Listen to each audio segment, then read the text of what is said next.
नमस्कार। वक्त है पॉलिटिकल पंचायत का। आपके साथ मैं हूं साकिर सुमन। पॉलिटिकल पंचायत में हम आपको रूबरू कराते हैं एक ऐसे गर्म मुद्दे से जिस पर करते हैं बहस, लगती है पंचायत और जानते हैं एक दूसरे पक्ष का उन पर रिएक्शन क्या है, क्या कहना चाहता है पक्ष। और पंचायत में आप तमाम लोग जुड़ते हैं जो सुनते हैं कि आखिर हर पहलू क्या कह रहा है। तो चलिए शुरुआत करते हैं आज की पंचायत का।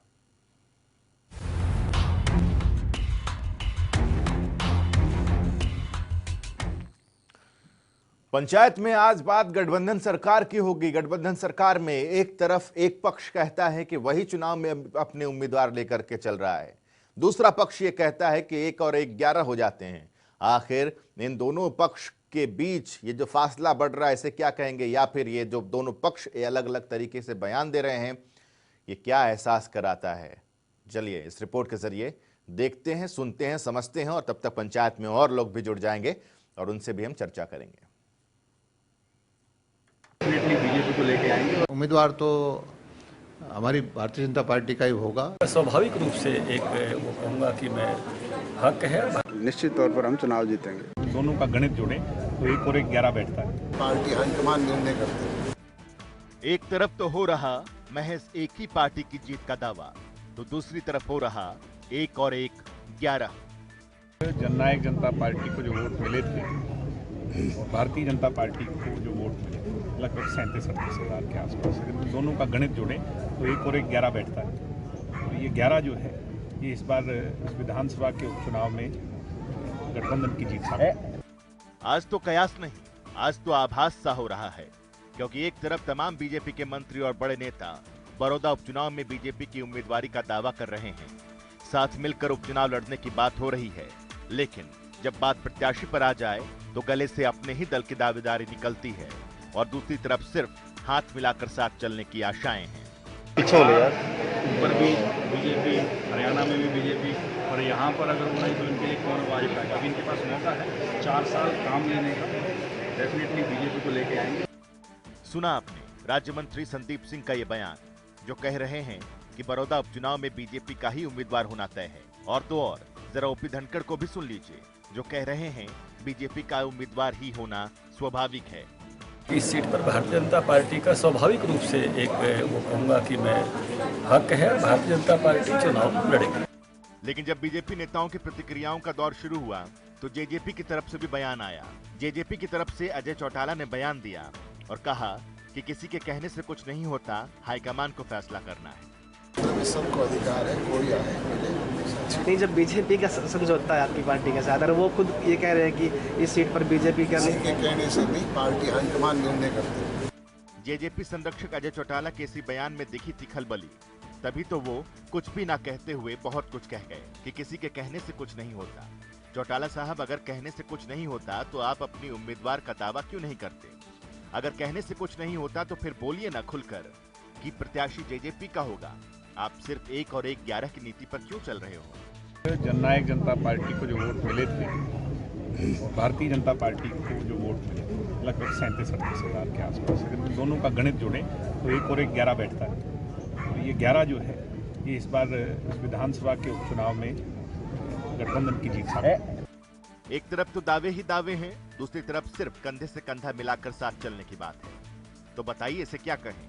क्या दावों के साथ भी आप कंधे से कंधा मिलाकर साथ खड़े हैं और इसलिए 1 और 1 11 की बात हो रही है, या फिर इंतजार है आला कमान के मुख से ही उम्मीदवार का सुर सुनने का? लेकिन कहते हैं ना, बात कहीं ना कहीं से उठती जरूर है, तभी तो पूरे गांव में फैलती है। किसी एक नेता का बयान होता तो अलग बात थी। अब तो दंगल की धरती पर पहुंच रहे बीजेपी नेता और बाहर से भी नेता उम्मीदवारी की ताल ठोक रहे हैं, लेकिन जेजेपी की दाल में अभी छोंक नहीं लगा है। तो आप ही बताइए, इसे कयास कहें या फिर आभास? ब्यूरो रिपोर्ट, जनता टीवी। जी चलिए अब बिना वक्त गवाए पंचायत की शुरुआत करते हैं। 3 खास मेहमान हमारे साथ जुड़े हुए हैं, उनका तारुफ करा देता हूं। सबसे पहले जननायक जनता पार्टी की तरफ से अरविंद भारद्वाज साहब हमारे साथ जुड़े हुए। अरविंद जी स्वागत है आपका। प्रवीण अत्रे साहब भारतीय जनता पार्टी की तरफ से जुड़े हुए हैं, बहुत बहुत स्वागत प्रवीण जी आपका। और संदीप गोयल जी जुड़े हुए हैं इंडियन नेशनल लोकदल की तरफ से। तीनों काफ़ी फिट नजर आ रहे हैं, अच्छी बात है ये। चलिए संदीप, सबसे पहले शुरुआत अरविंद भारद्वाज साहब आपसे करता हूं। सवाल इतना है बस मेरा, उम्मीदवारी को लेकर सर अभी भी कयास या अब आभास हो गया है कि उम्मीदवार भारतीय जनता पार्टी का ही होने वाला है? नहीं साकेत जी, अभी तो ऐसा कोई निर्णय गठबंधन की ओर से लिया ही नहीं गया है। देखिए, कोई भी नेता जब वहां प्रचार में जा रहे हैं, चाहे वो बीजेपी की तरफ से हो या जेजेपी की तरफ से हो, वो यकीनन उनकी अपनी इच्छाएं हैं, वो चाहते हैं अपनी अपनी पार्टी का प्रत्याशी वहां लड़े, वो एक अलग बात है। परंतु पार्टी हाईकमान, पार्टी आला कमान क्या तय करता है, क्या निर्णय लेता है, वो एक अलग विषय है। अभी तो बीजेपी और जेजेपी की ओर से इस पर कहीं कोई चर्चा नहीं हुई है। अगर चुनाव घोषित होता है तो चर्चा करेंगे। ये बात आधिकारिक रूप से बीजेपी के प्रवक्ता बैठे हैं, अत्रे साहब, वो बता देंगे कि ठीक है, मैं अत्रे साहब जो के मैं पास कह रहा जाता हूँ वो सही है या गलत। भारद्वाज जी, मैं काउंटर करूंगा आपको, लेकिन उससे पहले मैं प्रवीण अत्रे जी के पास चलता हूं। अत्रे साहब, प्रदेश अध्यक्ष ने कह दिया, कैबिनेट मंत्री कह चुके हैं, आज तो खेल मंत्री ने भी कह दिया, तो ये आप लोग तो आभास ही करा रहे हैं ना जेजेपी को।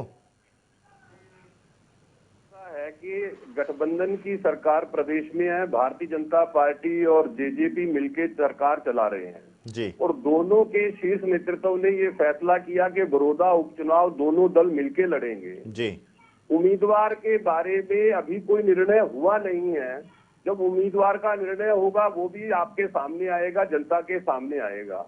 लेकिन एक बात बड़ी स्पष्ट है, अगर पार्टी कार्यकर्ता के बतौर पार्टी कार्यकर्ता आप किसी की राय लेंगे, चाहे वो किसी भी दल का कार्यकर्ता हो, स्वाभाविक है उसकी इच्छा, उसकी चाहत ये होती है कि मेरा पार्टी का उम्मीदवार हो।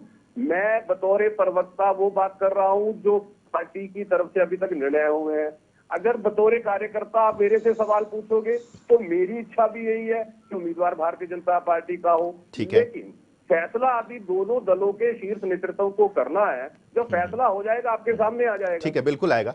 मैं आपको भी काउंटर करूंगा, लेकिन पंचायत में पहले सबको एक बार बोलने का मौका मिल जाए। और संदीप जी, मसला तो हालांकि इस गठबंधन सरकार का है, इन दोनों ही पार्टियों के बीच का है, लेकिन फिर भी आपकी राय क्या है, चल क्या रहा है? देखिए साकेत, अगर आप हरियाणा के परिदृश्य में देखें तो इन दो पार्टियों के बीच में गठबंधन ना तो पहले था, ये एक ठगबंधन है। पहले दोनों ने मिलकर हरियाणा के लोगों को ठगा। कोई यमुना पार करने की बात करते थे, आज भारतीय जनता पार्टी की यमुना में डूबती हुई नैया को धक्का मारते हुए नजर आ रहे हैं। जो बात करते थे चौधरी देवीलाल की नीति पे चलने की, वो आज दीनदयाल उपाध्याय की नीति पे चलने की बात कर रहे हैं। 1 और 1 11 की बात करने वाले आज जब बड़ौदा की जनता इनको 1 घटा में 1 बराबर में 0 करके दिखाने को तैयार बैठी है। ये इस बात का इनको पता है, इसलिए आज फिर दोबारा से एक प्रयास हरियाणा खासकर बड़ौदा की जनता को झांसे में रखने के लिए फिर एक पासा फेंका जा रहा है कि वो अपना दावा ठोक रहे हैं, दूसरी पार्टी अपना दावा ठोक रही है। ताकि एक चीज निश्चित है साकेत जी कि अगर एक पार्टी का दावेदार अगर आज कर देता है, दूसरी पार्टी का जनाधार उसी टाइम खिसक जाएगा। ये अपने खिसकते हुए जनाधार को बचाने के इस प्रकार के अनाप शनाप बयानबाजी कर रहे हैं साकेत। और देखिए, हरियाणा की जनता इतनी पागल नहीं है, इनको समझ रही है। इनको जनता को भी पता है प्रत्याशी किसका होगा। सत्ता में जो बैठे हैं, जिसकी ज्यादा सीटें होंगी, प्रत्याशी उसी का होता है हमेशा से ही। तो स्वाभाविक है, हमें भी यही लगता है कि जननायक जनता पार्टी शायद अब काफी पीछे आ चुकी है इस दौड़ में। जिस प्रकार से aggressive campaign Bharatiya Janata party के द्वारा दिखाई गई कि भारतीय जनता पार्टी के मंत्री फ्रंट फुट पर आकर कहते हैं कि हमारा प्रत्याशी होगा। जननायक जनता पार्टी शायद एक फेस सेविंग मोड में है, ताकि जनता के बीच में अपना चेहरा छुपा के एक पासा फेंक रहे हैं, अपने खिसकते घटते हुए जनाधार को कभी थोड़ा बचाया जा सके। ये एक प्रयास मात्र इनका है। ठीक है, मैं लौटता हूं आपके पास भी। अरविंद भारद्वाज जी का एक बार फिर से रुख करते हैं। अरविंद जी, मैं आता हूं, अत्रे साहब आता हूं, अत्रे साहब आ रहा हूं अत्रे साहब, एक बार जरा भारद्वाज जी का रुख ले लेते हैं। अरविंद जी, सवाल मैं आपसे ये पूछना चाहता हूं कि भाजपा की तरफ से जो भी जा रहा है वहां पर, वो ये कह रहा है कि स्वाभाविक है कि बीजेपी का ही कैंडिडेट होगा, बीजेपी लड़ेगी तो जरूर जीतेगी, सब यही कह रहे हैं। जेजेपी की तरफ से भी लोग जा रहे हैं, दिग्विजय जी भी गए, अजय चौटाला से भी पूछा गया तो अजय चौटाला ने भी एक सजा, एक नपा तुला सा बयान दिया कि किसी के कहने से कुछ नहीं होता, आला कमान को फैसला करना है, गठबंधन में है तो गठबंधन को फैसला करना है। दिग्विजय चौटाला ने कहा कि 1 और 1 11 है। मतलब आपके लिए नीति अलग है, आप खुलकर ये कह भी नहीं रहे कि जेजेपी का कैंडिडेट होगा। नहीं साकेत जी, ऐसा नहीं है। देखिए, जजपा के कार्यकर्ताओं की बिल्कुल इच्छा है कि जजपा का ही प्रत्याशी हो। हमारे वहाँ के स्थानीय अगर नेताओं से आप बात करें, पूर्व प्रत्याशियों से बात करें, वहाँ के जिला इकाई से अगर बात करें, उनकी पूरी इच्छा है कि जजपा को ही हम दूसरे राउंड में हैं अरविंद भारद्वाज जी, जहां पे मैं काउंटर करने के लिए पूरी तरीके से आजाद हूं, तो मैं काउंटर कर रहा हूं आपको। मैं ये कह रहा हूं कि बीजेपी का कार्यकर्ता कोई छोटा छोटा कार्यकर्ता नहीं है जिसकी बाइट हमने लेकर के अपने टेलीविजन पर दिखाई हो। हमने ओम प्रकाश धनखड़, जो कि अब सर प्रदेश अध्यक्ष हैं, हमने कैबिनेट मंत्री जेपी दलाल, बनवारी लाल, इनके साथ संदीप सिंह, ये सभी मंत्रिमंडल में है सर। हमने तो इनका स्टेटमेंट सुनाया है। देखिए साकेत जी, बीजेपी की तरफ से जो उनके नेताओं के बयान हैं, वो उनकी इच्छा हो सकती है और उस पर उनके नेता भी बोल रहे हैं और यहाँ मौजूद प्रवक्ता ने स्पष्ट कर दी है स्थिति कि अभी तक ऐसा कहीं कोई डिसीजन नहीं हुआ है कि बीजेपी लड़ेगी या जेजेपी लड़ेगी। अभी ये डिसाइड है कि दोनों पार्टियां, तभी तो हम कह रहे हैं अरविंद भारद्वाज जी, अरविंद जी, तभी तो मैं ये कह रहा हूं कि ये तो आभास करा रहे हैं, बीजेपी ये आभास करा रही है अपने गठबंधन के साझेदार को कि देखिए, हम आपसे ज्यादा वोट लेकर के थे पिछले विधानसभा चुनाव में, बेशक हार गए हों, लेकिन आपसे ज्यादा सीटें हमने ली थी, वोट हमने लिया था। तो ऐसे में तो वो तो आभास करा रहे हैं आपको।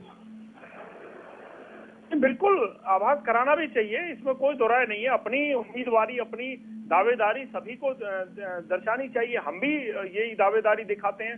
हमारे भी नेता दिग्विजय चौटाला जी, खुद डॉक्टर अजय सिंह चौटाला जी वहां पर कई बार बड़ौदा में दौरा करके आए हैं, गांव-गांव की मीटिंग दिग्विजय चौटाला जी ले रहे हैं। हमारे कार्यकर्ता, हमारे नेता वहां पूरी तरह सक्रिय हैं। हम भी अपनी पूरी दावेदारी वहां जताते हैं कि जजपा एक नई पार्टी होने के बावजूद पहला विधानसभा चुनाव आपने अरविंद भारद्वाज जी, आप वहां दौरा कर रहे हैं, आप वहां लोगों से मिल रहे हैं, आप वहां जा रहे हैं, लेकिन आप स्टेटमेंट नहीं दे रहे कि जेजेपी का कैंडिडेट होगा, एक हिंट भी नहीं कर रहे। यहां तो खुल के बोला जा रहा है भारतीय जनता पार्टी की तरफ से, आप तो इशारा भी नहीं दे रहे।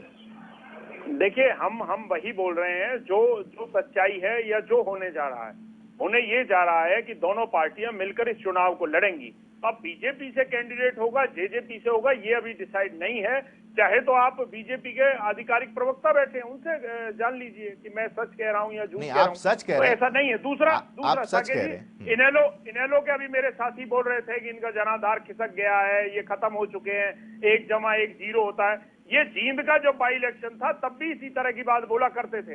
इनेलो और बसपा मिलाकर 3454 वोट निकली थी। इससे ज्यादा पर्चियां बड़ौदा में भी इनेलो की नहीं निकलनी, इससे कम ही आएंगी।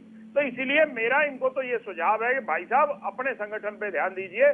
1000-2000 जो पर्ची आपके पास पड़ी है ना, कहीं ऐसा ना हो ये उल्टा सीधा बोलने के चक्कर में वो भी हाथ से निकल जाएं। ठीक है, तो चलिए, इसलिए आपको ये सुझाव है कि अपने पे ध्यान दीजिए। आप कहीं फाइट में नहीं है।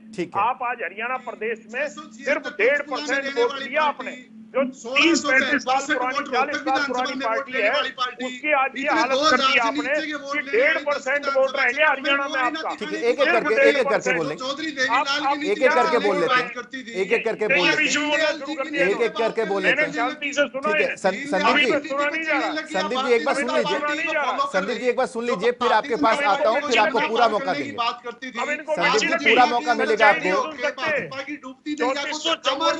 आपकी ये हालत हो चुकी है। बेगानी शादी में अब्दुल्ला दीवाने वाली कहावत आपके ऊपर सही लागू होती है। ठीक है, आप तो बेगानी शादी में अब्दुल्ला दीवाना है। 313 वोट बड़खल में ले आए थे आपकी विधानसभा 2019 में। संदीप गोयल साहब एक सेकंड रुकिए, मैं एक बार प्रवीण अत्रे जी का पहले रुक करता हूं, उसके बाद में वापस संदीप जी आपके पास आऊंगा। आ रहा हूं, एक सेकंड भारद्वाज साहब, एक सेकंड भारद्वाज जी, एक सेकंड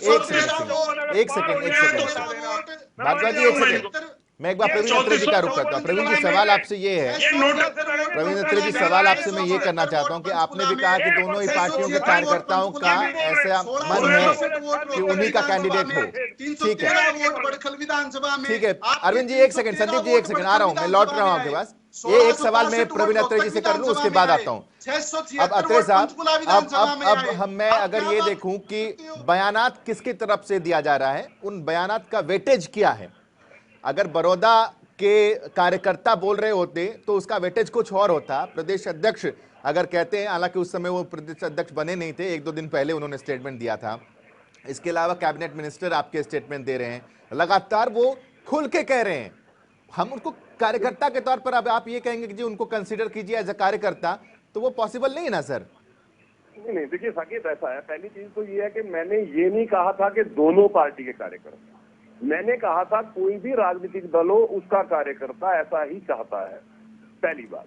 दूसरी बात जो आपने कहा, देखिए धनखड़ साहब ने जब ये बात कही थी, हालांकि वो उस वक्त अध्यक्ष नहीं थे, पार्टी के सीनियर नेता हैं, कैबिनेट मंत्री रह चुके थे, अब वो अध्यक्ष हैं।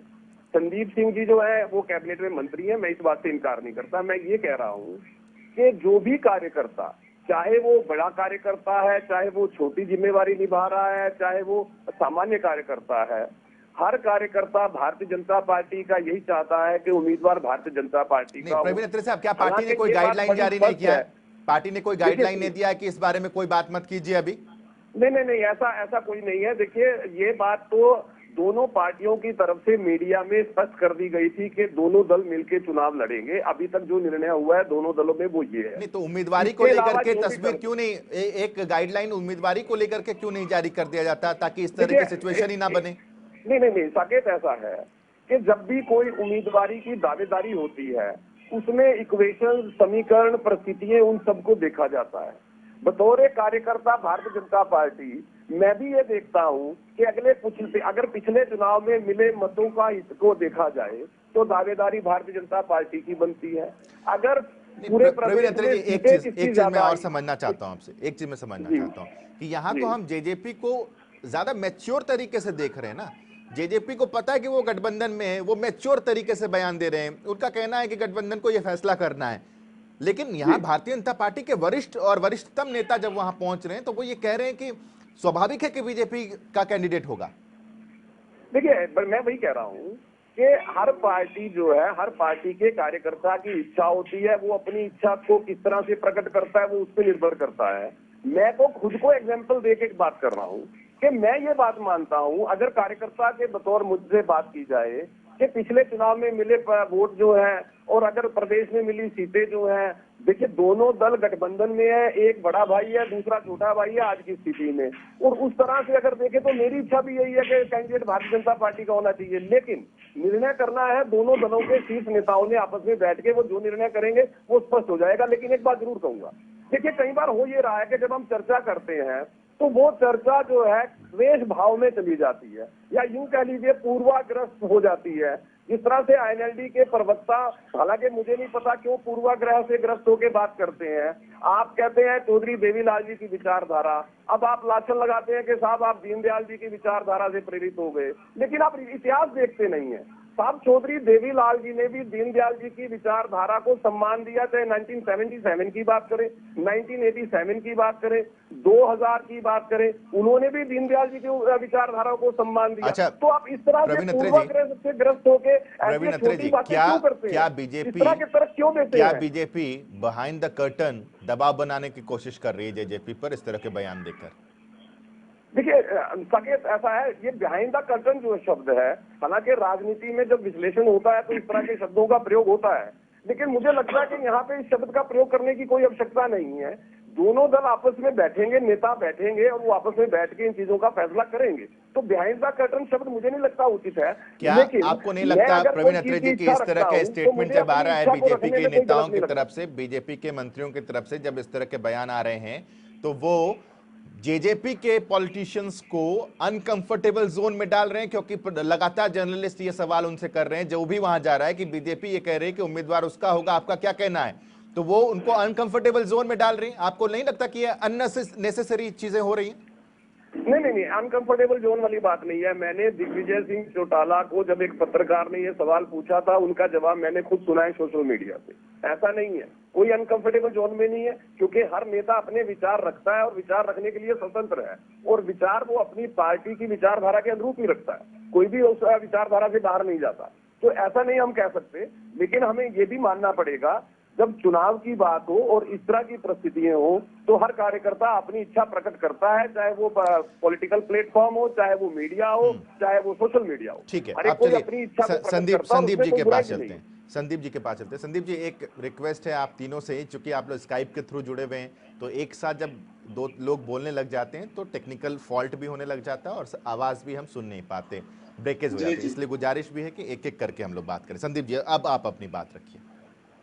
देखिए साकेत जी, भारतीय जनता पार्टी की इस स्थिति में है कि इनका कैंडिडेट भी पिछली बार था और इनकी सीटें भी 40 हैं, इनका वोट भी इनसे ज्यादा है, तो स्वाभाविक है कि इस सीट पर इनका क्लेम ज्यादा है। परंतु आज फिर दोबारा जाट मतदाताओं को गुमराह करने की नीयत से और सोच से, जैसा सरकार भाजपा जसपा ने चुनाव से पहले गठबंधन किया था जाट मतदाताओं को बहकाने के लिए, वैसा ही दोबारा षड्यंत्र अब रच रहे हैं।